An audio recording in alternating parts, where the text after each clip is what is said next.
A few things that are interesting to know about Psycho. So, the studio for which Hitchcock worked at this point is interesting. It was Paramount, the studio that he worked with, and he had a contract with them. Paramount had a really strong aversion to the story behind Psycho. So it was based on a true life story, and it was based on a book about this true life story by Robert Bloch. The original story, or the true life story, was about was these real life murders about a man named Ed Gein, whose name might be familiar to some of you if you are interested in true crime at all. But this is a guy who is from Plainfield, Wisconsin. And you also might know about the Ed Gein murders because they inspired films like Silence of the Lambs and Texas Chainsaw Massacre. You can read a little bit more about Ed Gein yourself if you have not heard of him, but essentially, he was a serial killer who had lived with his mother in this very toxic relationship. And then when she died, he killed women and was known to skin them and stitch their skin together and then wear the skin. So, this is clearly a story that in 1960 Hollywood is not exactly the kind of stuff that a studio wants to promote. And the story of Ed Gein had already been rejected by Paramount Studios as a film that was, quote, impossible to film, or a story that was impossible to film. But Hitchcock had already paid $9,000 for the rights to this book to film it.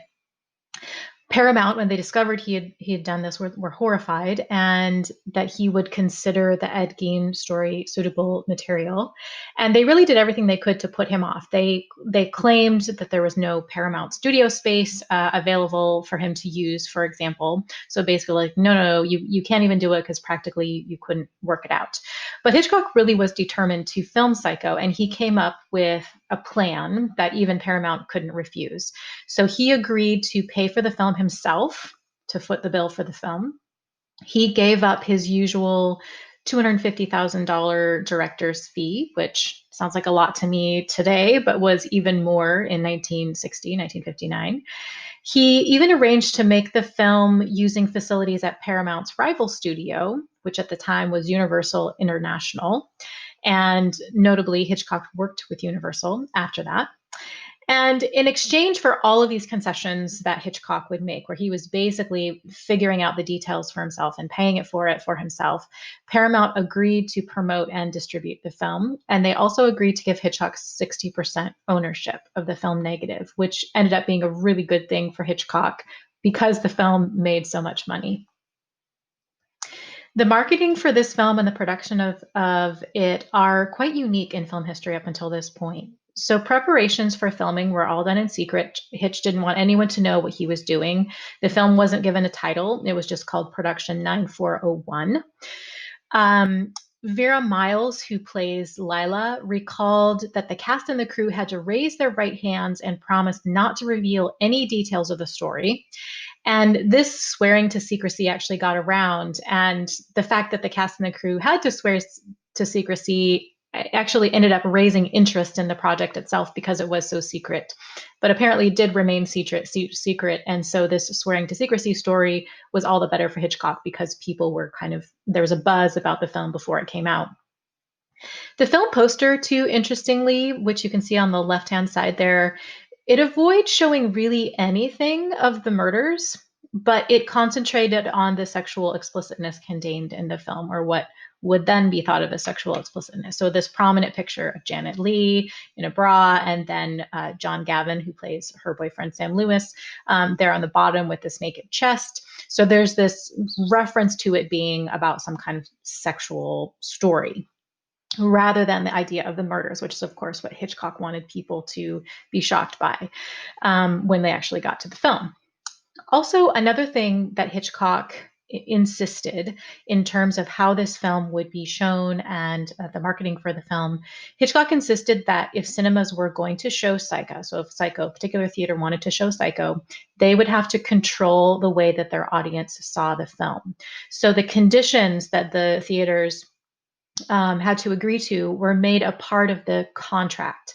that cinema owners had to agree to this contract and these conditions before receiving a print of the film to screen it. Now, this would have been a time in film history when there was a film program at a given theater, and the film program would be something that would run throughout the day, and it would usually involve a newsreel. People often saw their news in the theater before TVs were really widespread. Um, there would be a support film or a B movie. So these are usually movies that are kind of lower budget, lower production value movies. And then there would be the main feature. And audiences really were used to turning up at any time during this film program and sitting through it until it went for a full circle. So you might come halfway through the B movie and finish that and then watch the main feature, maybe stay for the newsreel, then leave, or watch the beginning of the B movie if you want to see the beginning of it. So people were sort of used to not coming at a particular time for a movie, but just showing up whenever.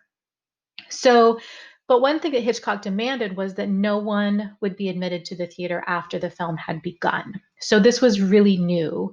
And the fact that he demanded this and the theaters ended up fulfilling these conditions, it led to these long lines outside the theaters, which really people hadn't seen before. So those long lines of people lined up to see Psycho created its own kind of publicity, which is all the better for Hitchcock, of course.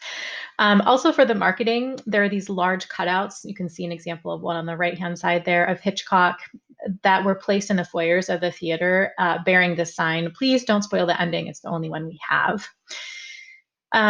There was also, of course, that 6-minute trailer that we looked at when I gave you my introduction to Psycho. And in that trailer, of course, he referred to 2 murders and he referred to Norman's mother. But really, if you kind of think about what he described in the film or in the trailer after you've seen the film, he really was doing everything in a quite vague, suggestive way, kind of pretending to be squeamish about divulging certain details, of course, which is quite titillating um, for audiences. One other thing about the marketing and the production of this, Hitchcock didn't allow critics to see the film at any special screenings. Usually there are critic screenings even today for films so that critics can watch a movie and then have time to write a review, and then the review will drop on the day that the film opens to the general public. But Hitchcock didn't want critics to have these special screenings because he was in part afraid that they would give something away about the movie. So critics had to join these queues to see the film along with ordinary cinema goers. The critics did get these press packs that gave them information about the film, but in those press packs, they were specifically told not to reveal the film's ending because Hitchcock, again, was really wanted people to have an experience of this film that was like no other. The censorship is really important to talk about with this film as well. So in 1960, censorship in America in terms of movies was much stricter than it is today.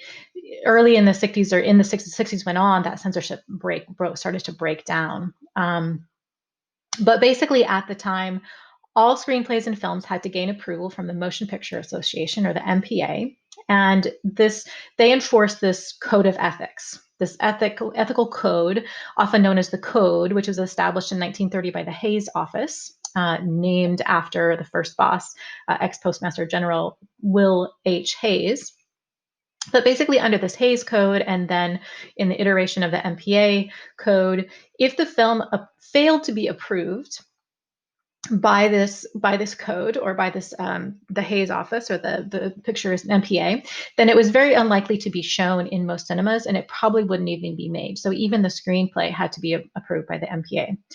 And according to this code that was in operation in 1960, the following provisions had to be applied to films. So the sympathy of the audience could never be thrown on the side of crime, wrongdoing, evil, or sin. There could be no excessive and lustful kissing, no lustful embracing, suggestive gestures and postures. There could be no explicit nudity. There could be no swearing. Things like damn, God, and hell were even too strong for this. So anything stronger than that, obviously, was a problem. Brutality and possible gruesomeness had to be treated within the, quote, careful limits of good taste. Also, homosexuality or references to it were not allowed either. So this code, given the film's subject matter, is obviously a problem for Hitchcock. Hitchcock, though, had had dealings with the censors on other films, and he really knew how to work the system. There is evidence that he actually purposefully included shocking elements in the screenplay, elements which he was actually quite happy to lose, but which he hoped would distract the censors from the really risque elements of the film. So, for instance, in the original screenplay, there was this explicitly sexual quip by that oil man, Cassidy, in reaction to Marion's saying that her intention is to spend the weekend in bed. And he would have said something kind of explicitly sexual in response to that. That was in the original screenplay. So that's something that would trip the censors. In addition, in the original screenplay, there is this, a clear reference to Norman's having had a sexual relationship with his mother, which of course Hitchcock knew would never get by the censors. There was also in the film, as we see it right now, too, there is this the elaborate poo-pooing of the psychiatrist of the idea of Norman's being a quote transvestite, of course, an outdated term today, but that kind of elaborate dismissal of the psychiatrist that Norman could be anything like that he wants to change his gender or the gender that he was assigned in the beginning, anything like that in the film, a psychiatrist is saying, no, no, no, no, no, it's nothing like that at all. So that kind of elaborate bringing up of that idea of why Norman is dressed as a woman is something that kind of you can see sort of put in the film for the censors, as it were, so that they're not worried that there might be something, quote unquote, in any kind of reference to gender identity. Um, the shower scene, of course, it was a problematic thing for Hitchcock to try to get by the censors, and basically his clever editing really seems to have outmaneuvered the censors, because essentially they couldn't decide whether there was actually nudity in the scene or not. And in the face of initial reservations from the censors, Hitchcock is reported to have pretended to re-edit the sequence, but he actually resubmitted it unaltered to the censors, which you can kind of understand, right? It just flashes by pretty quickly, and it's kind of hard to tell if anything has been changed too much. So in any case, what we see was Hitchcock maneuvering the censors. It's also important to acknowledge that in this film, there's so many new things that's going on in terms of a Hollywood film, that this film really didn't follow the kind of unspoken rules of what a Hollywood film should do. So there were unspoken rules, or this film broke the rules about the heroine, because Psycho, of course, killed her 40 minutes in. The film broke the assumption the detective is going to solve the crime. He got killed, of course, too.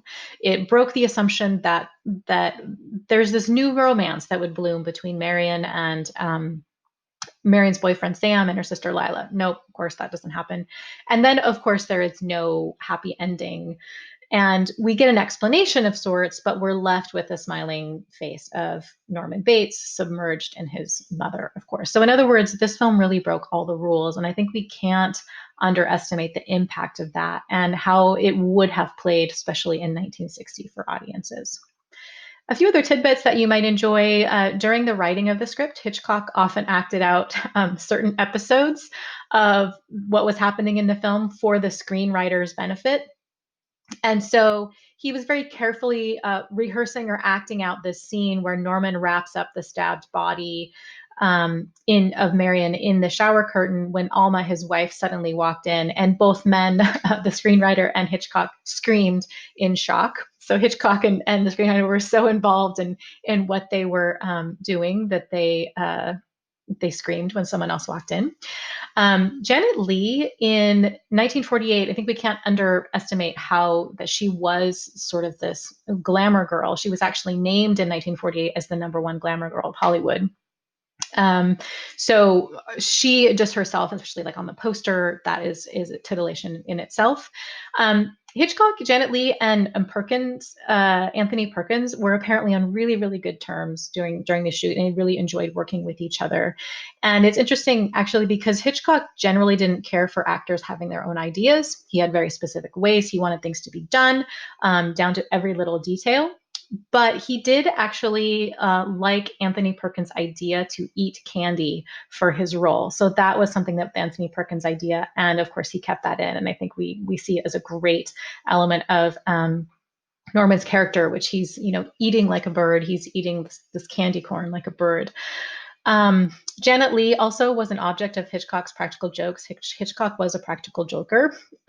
So, for example, Hitchcock, when he was experimenting with the mummified body of Mrs. Bates, he would he would experiment with this by to see if he had gotten the body right. He would put it unexpectedly in Janet Leigh's trailer, and when she would go in, she would scream, and then kind of his judging by her screams whether he got the body right.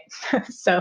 Um, And then also one other thing, Hitchcock's direction to Janet Leigh is it reveals something about his attitude toward acting, and also his emphasis on how camera work and framing is so important. That he really felt that starting with the camera work and the framing and believing in that as the primary vehicle that moves the story, rather than starting with the acting, is quite telling. So he said to Janet Leigh, "I'm not going to direct every nuance.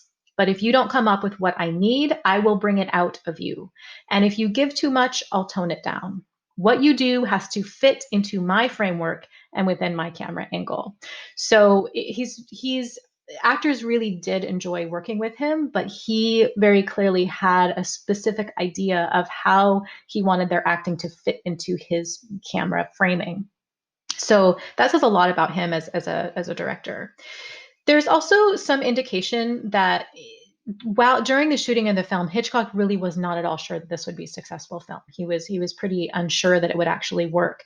The composer Bernard Herrmann recalled Hitchcock nervously pacing back and forth, saying it was awful and he was going to have to cut it down for his television show.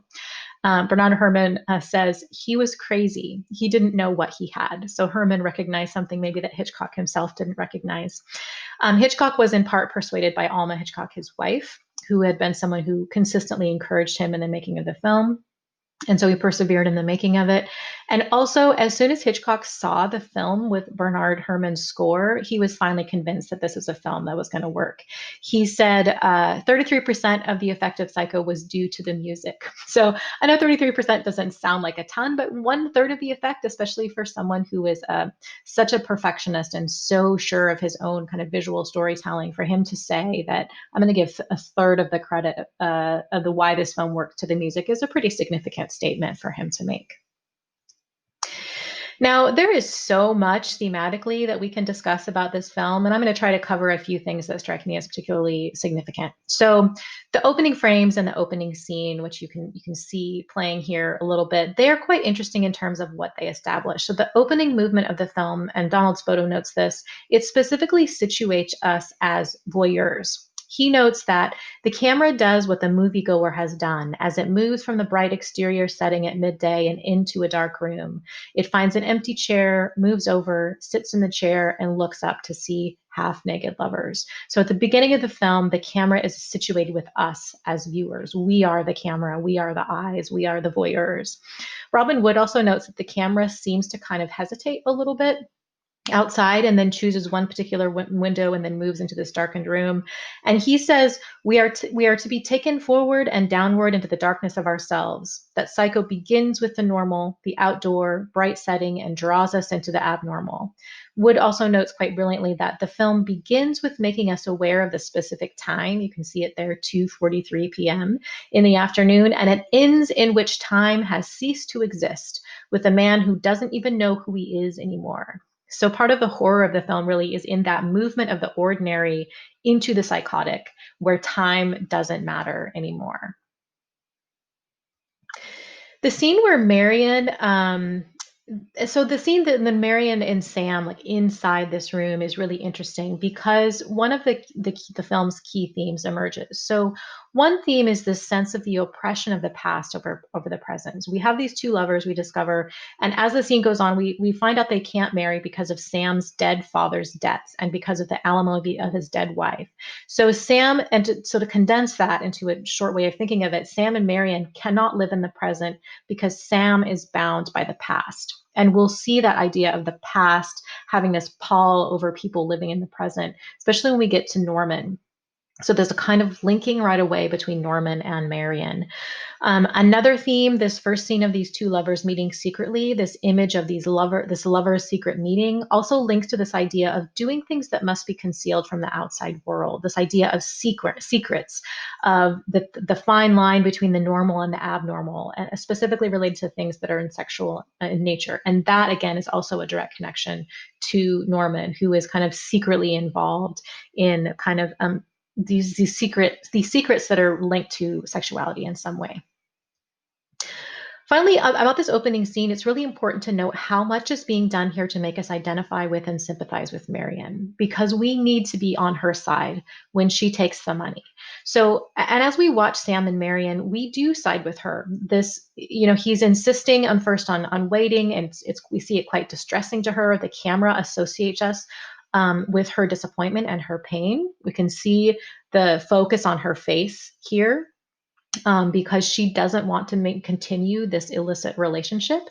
And so we're perhaps unconsciously becoming drawn to Marion's sort of readiness to sweep things aside for the sake of her relationship. So we're set up for complicity in her theft, because we see that it's about desperation for Marion to have a legitimate relationship with Sam, that she doesn't have to hide anymore. She doesn't want to have to go to a darkened hotel room on midday at her lunch break to be with the person that she loves. So in a way, for Marion, it isn't really about the money. It's about being free to be with Sam, to be with him in a way, and free from the past that binds him. So again, this is an interesting resonance for what happens later with Norman, someone who's willing to do anything to be free from the past, or we see him being bound and imprisoned and entrapped by the past in association with his dead mother. Now, when we get to the next scene, of course, our sympathies are even more firmly with Marion. As Robin Wood puts it, our moral objection to the theft is undermined by this scene with Cassidy, this oil man. We see him as this arrogant man. He has plenty of money. He's kind of vulgar and drunken. He has plenty more money. He's just kind of throwing this $40,000 around like he's nothing. And also, notably, he sexually harasses Marion. It's kind of as he imposes this idea that he thinks maybe he can own her too. And there's also that reference to Cassidy buying his daughter's happiness. And it seems like an indication of what he thinks of women in general, that the $40,000 for his daughter's house is, in a way, a pretty clear symbol of his father's power over a daughter. So ultimately, in this scene, we see Cassidy as a pretty horrible person, and that our distaste for him helps minimize our objection to Marion stealing the money. So Hitch really enhances our identification with Marion, involving us in her guilt. Now, the scenes after Marion steals the money and she's driving are incredibly interesting thematically too, and they are perhaps reminiscent of the driving scene that we saw with Scotty in Vertigo, where Scotty gets further and further from reality and more deeply involved in his dream world, a dream really that becomes a madness for him, especially in the second half of the film. Robin Wood notes that there's a kind of loss of control that we see in Marion in these scenes. We see her initial hesitancy about stealing the money in the first place, right? She's really torn. She keeps looking at the money on the bed, and she's clearly in doubt. She's clearly in two minds about what she should do. But Robin Wood notes it's almost as if a decision grips her rather than her making the decision, kind of almost as if she's forfeiting the powers of her conscious will. She doesn't feel like she should be doing this, but she just goes ahead and does it anyway. And we don't really know what her rational reasons are for going ahead with it. So we see her inability to kind of control her actions and to take steps away from what she's doing and what she's so unsure about. So, and we see this in various ways. So while she's driving, she imagines these objecting voices, and yet she keeps driving. We see her boss noticing her. This is a clear indication that she should stop, and yet she drives on. Everything that she imagines stresses the impossibility of getting away with her crime, and yet she drives on. The policeman actually sees her changing cars and her license, and she sees what she's paid, and yet she continues to go through with it anyway. There's no logical reason for her to continue to do that once the policeman has seen her, and yet she does it. As Robin Wood says, we see her in her a loss of rational control and discover how easily a quote unquote normal person lapses into neuroses. Like her, we resent and fear every interference, like the cop's interference, despite the fact that actually his interference could ultimately help her and could have prevented her from dying. So the law and the loss of this rational control that we see in Marion links us specifically again with Marion and Norman. So these are two people who have lost rational control. It's just kind of on this varying spectrum. And then also at the end of this point of the driving, the loss of control on Marion's part, there's this sense of endless journeying and this no rational reason and a way for continuing. And then the Bates Motel materializes out of nowhere. There's this kind of sense of inevitability and fate in a way that she doesn't have control over. It's just suddenly there. The parlor scene with Marion and Norman is also really important in Psycho. It's the longest extended sequence of dialogue in the film, and of course, the imagery in the parlor itself is so striking. You could probably do a whole essay just on the mise en scène of the parlor. So it's surrounded by birds and by paintings of classical rapes, classical in the art sense of the term. And the birds themselves have a really interesting symbolism. Hitchcock says that you read in his Truffaut in the Truffaut interviews that the birds, they were like symbols. Norman filled his own mother with sawdust, and then we have these birds that are filled with sawdust in a way. The owl, Hitchcock says, has another connotation. He says owls belong to the night world. They are watchers, and this appeals to Perkins' masochism. He knows the birds are watching him all the time. He can see his own guilt reflected in their knowing eyes. So that's a really interesting element, this idea of a man who knows he's being watched, but kind of, and it's torturing him, but he's sort of doing it, or he keeps those birds up anyway. Donald Spoto expands on the idea of birds as related to entrapment in an interesting way, too. In the birds, there's this motif of the illusion of life and this kind of blank staring. And it's also this motif of a predator and a night killer and a kind of helpless prey. Norman himself, in a way, you might think is sort of like a stuffed bird, someone who is entrapped by the body of his dead mother or by the memory of his dead mother. And then, of course, we can think of Marion Crane herself as a form of a bird. So Marion Crane, where crane is a bird, of course. She's a woman from Phoenix. The phoenix is sort of a mythical bird, another kind of bird. And she herself will become like the dead birds, blankly staring in death. Our last image of her with those eyes staring in death. So it's in this context of this parlor and of these birds and these paintings of rape that Marion and Norman specifically talk about traps. And Robin Wood notes here that quote, Marion is brought face to face with the logical extension of her present condition. Norman says, we are all in our private traps. We scratch and claw, but only at the air, only at each other. And for all of it, we never budge an inch. And then he says, notably too, we all go a little mad sometimes, haven't you? So Norman, of course, is talking from personal experience, but it's incredibly striking that Marion takes everything he's saying quite personally and she applies it to herself, underscoring the parallel between her and Norman. So she thinks of herself as being caught in a trap and having gone a little bit mad. She says at the end of their conversation, she's found herself in a private trap and she's going to try to get out of it. So the duality that is set up between Marion and Norman is really interesting here. Also, interestingly, after the conversation with Norman, Marion reaches a decision to return the money, right? She's going to try to get out of this trap that she finds herself in. And in contrast to the loss of control that she seemed to have earlier in the film, where irrationality took over her actions, she seems in this moment, for a brief moment, to have regained freedom of will and her power of rationality. And the shower itself, kind of based on her initial expression there, as you can see it, it's kind of this joyful, exhilarated expression, is perhaps like her own sense of cleansing. And her face is expressing this washing away of guilt. Her conscience and her mind can rest. She's made a decision. She's back in control of what she wants to do. All of that, of course, makes it all the more shocking what happens next. And a little bit more about that in a moment, because we have to address the shower scene. Now, one other to talk about, so there's a birds motif in this film, and there's also a mirrors motif. They're a recurring object in the film. And we've seen them in other Hitchcock films too, and they really have an interesting significance. So, mirrors, of course, can represent a split personality. There's a literal kind of mirroring of the same person. And there are many scenes with mirrors. So, specifically with Marion. So, Marion, we see her by a mirror twice in the opening at the hotel. When she's in the office, she looks at her reflection in a compact mirror. When she's at home, she stands thinking about what she's going to do before a mirror. She frequently glances in the rearview mirror in the car.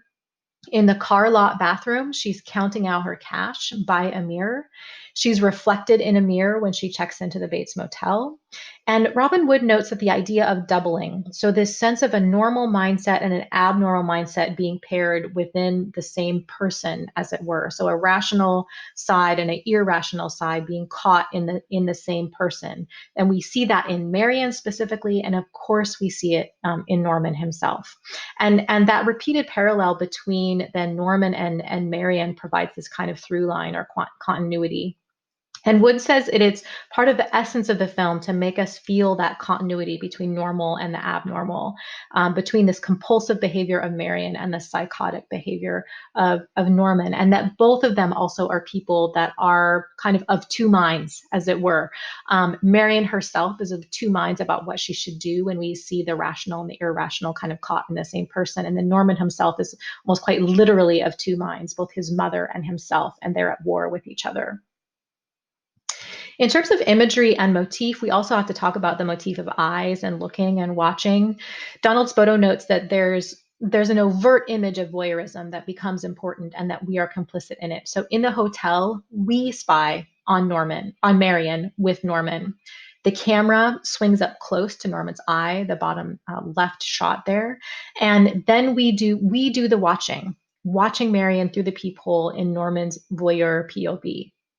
Spoto notes too that leading up to this watching of Marion, Norman removes from the wall a painting of Susanna and the Elders. That's the title of it, and that is actually based on a biblical story of three old men who spied on a righteous woman as she prepared for a bath, and then passions of flame leaped out at her with threats of sexual blackmail.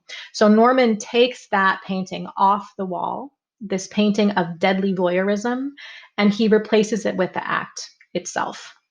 So again, a kind of mirroring or doubling there going on, in addition to the layering of eyes and voyeurism. The film, too, in terms of watching and voyeurism, also has this self-referential nature relative to movies itself. It reflects on how we watch films. Norman says in the parlor, "Have you ever been inside of one of those places?" Referring to an asylum, of course. He says, "The laughter and the tears and the cruel eyes studying you." And he could equally be describing an asylum as he is a movie theater. And then with the film's final shot and Mother's voice saying, "They're probably watching me now," and then Norman looking straight at us, it's like we're confronted with our being those cruel eyes that Norman was talking about earlier, but it's reflected back on us as movie watchers. Um, Spoto also notes that the shower scene, which ends with Marion's staring eye, becomes an indictment of our watching, that we have just watched this play out and what we've seen. Robin Wood also expands on the idea of watching in the film, noting that the forward tracking shots of the film, but from the film's opening right through to Lila's exploration of the house, carry us further inside or into the darkness. And all the time we're being made to see more, to see deeper, to often see things that we're afraid to see those secrets. And in the film, the kind of the camera as our lens becomes our own eyes and makes us look, kind of see the dark places of the human soul. And Wood notes that this idea makes the dark glasses of the policeman particularly notable. He's the only character whose eyes we never see because it's he who's watching Marion and hence he who's watching us. Remember, we're really sympathetic with Marion at that point. At the end of the film, though, Wood notes we are in the policeman's position. We watch Norman Bates as the policeman watched Marion, and Norman is as conscious of our gaze as Marion was of the policeman's. So, as cinema watchers, we're these safe voyeurs. We're on the other side of the cinema screen, and we are as inscrutable, hence as pitiless, as the policeman behind the dark glasses. We are the cruel eyes studying. So, that's an amazing, interesting cinematic, like meta cinema concept. I love the way, again, that Hitchcock makes us kind of complicit in the themes that he's exploring. So we have to comment, of course, on the shower scene. It is now probably one of the most famous scenes in film history. And I really appreciate what Robin Wood has to say about the shower scene and the impact of the shower scene in the narrative. The shower scene, he says, has this incomparable physical impact. He says that this makes it probably the most horrific incident in any fiction film, but it's the meaninglessness of it that makes it truly powerful. The death, the murder in the shower scene completely undermines our recently restored sense of security. Our security that we perhaps briefly regained when Marion decided she was going to go back and pay the money and get out of her trap and correct what she had done. So, the murder for us as audience members, as we understand it at this point, is totally irrational and as useless as the theft of the money ultimately is. It doesn't make any sense. Marion has decided she's going to go back and fix what she did, and now she's murdered. For what reason, we have no idea. And really importantly, because Marion has been our protagonist, the person we are identifying with and following and sympathizing with, the murder, Robin Wood says, also constitutes, quote, an alienation so shattering we scarcely recover from it. He says, quote, our identification with the character is brutally broken off. She's just made the decision to do what's right, and then she's killed. So the apparent center of the film is entirely dissolved. And because we are moviegoers and we always need a character to identify with, because we need a new center, we attach ourselves to Norman. And he's really the only character available to us at that point. Robin Wood notes, quote, we have been carefully prepared for this shift in sympathies. Norman is an intensely sympathetic character, sensitive, vulnerable, trapped by his devotion to his mother. It's a devotion and a self-sacrifice we sympathize with and maybe feel a bit uncomfortable with. But the fact that he's unbalanced and helpless makes him all the more sympathetic, at least initially.